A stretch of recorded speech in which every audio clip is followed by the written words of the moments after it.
have my friend and the executive director of Open Doors Canada, Gary Stagg, with us. And Gary and I spent some time together, actually, just a little over a month ago as they released the World Watch List of the most persecuted countries in the world. And I learned so much, and I know you're going to learn a lot from him today. This is a year where things have actually shifted in the World Watch List, and Gary is here from Open Doors Canada to tell us all about it. Welcome back, Gary. Oh, thank you. Pleasure to be here with you, Lori. Well, I always learn a lot, and it's really stirred my heart to understand better what's happening to Christians around the world and the levels of persecution. And you recently released what is called the World Watch List for 2022, and these are a list of the top 50 countries of the most dangerous places for Christians to live in the world. So tell us, what qualifies a country to make it on the list?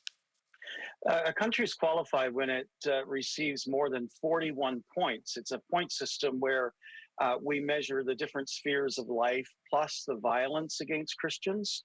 And so they have to get a certain number, a score to go on there. So 41 puts them in a level of high persecution.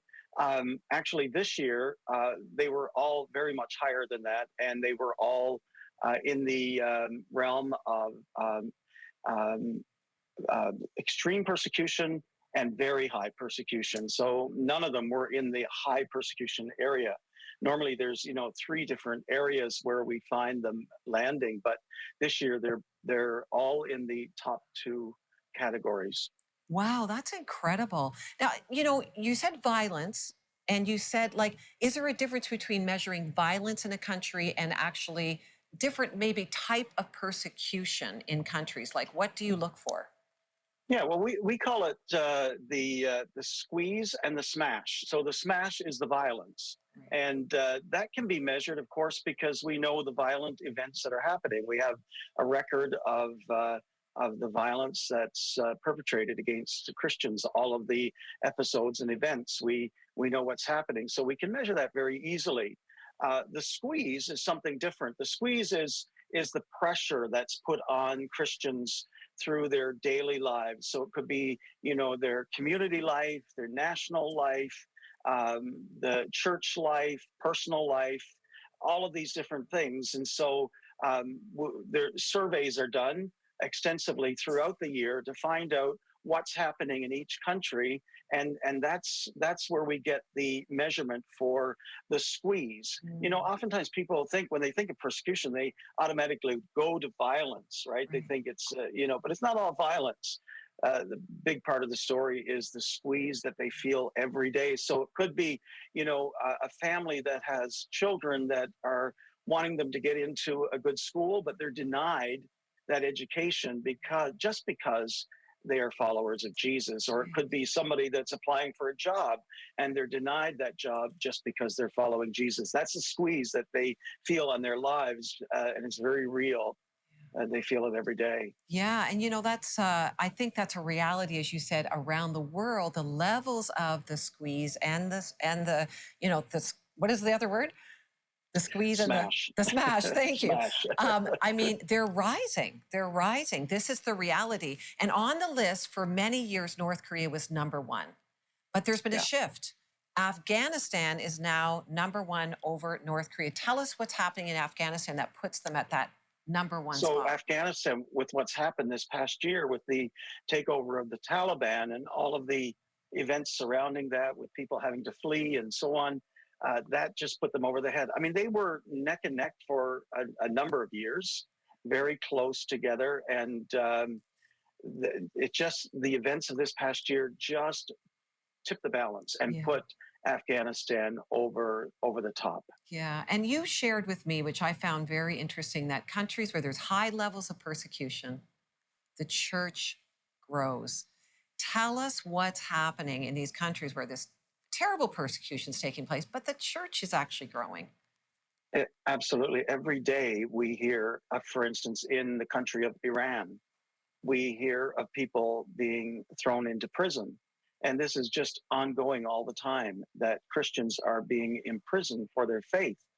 But we also know, and I think most missiologists today agree, that Iran has the fastest growing evangelical church in the world today. It's amazing what's happening. And, I attribute it to the faithful ones who've gone before, like the two girls, Miriam and Mariez, who went out at night under the cover of night with backpacks and just prayed, God, lead us to the right mailboxes. And they would go and they would put thousands and thousands of New Testaments in the mailboxes of people. And I believe that we're seeing the harvest of that today. And not only that, but they were eventually thrown into prison and had to leave the country. But other faithful people as well that are so intent on staying and sharing the gospel of Jesus Christ. That's such a great testimony to all of us. I mean, you think of people in Afghanistan, where it's now the most dangerous place in the world, and I think most of us would say we would want to leave at the first opportunity. But what amazes me is the number of them that want to stay. They've Right. chosen to stay because they want to be the light of the gospel in their country. They don't want that light to go out. You know what? That is remarkable. You're right. I think many of us would want to run, but they want to stay. And it's just remarkable to me what God is doing. Like, how do we as Canadians, sometimes we feel removed from this, sometimes we feel the squeeze a bit ourselves, but what can we do to support our persecuted brothers and sisters around the world? Well, they teach us in this way as well, because when we ask them, what can we do for you? The number one thing that they ask for is, it's not, send us money, advocate on our behalf, and talk to your government and all of that stuff. All of those things we do, by the way. But the thing that they always ask us for is that we will pray for them and not forget them. And so the number one thing that we can do is to be praying for them, and that's why we exist as Open Doors Canada, so we can connect the church in Canada with the persecuted church and give them the resources, the prayer resources that they need to effectively pray for these brothers and sisters on a daily basis. Well, I know firsthand, Gary, after hanging out with you a bit, learning more about what Open Doors Can does, you have a tremendous resources. So I encourage every viewer watching right now, if you want to know more about how can you pray, go to Open Doors Canada, go to their website, and you'll find all the information actually on 700club.ca. We want to partner together with them, and let's pray for our brothers and sisters. Thank you, Gary, so much. You're welcome. Thank you, Lori, anytime.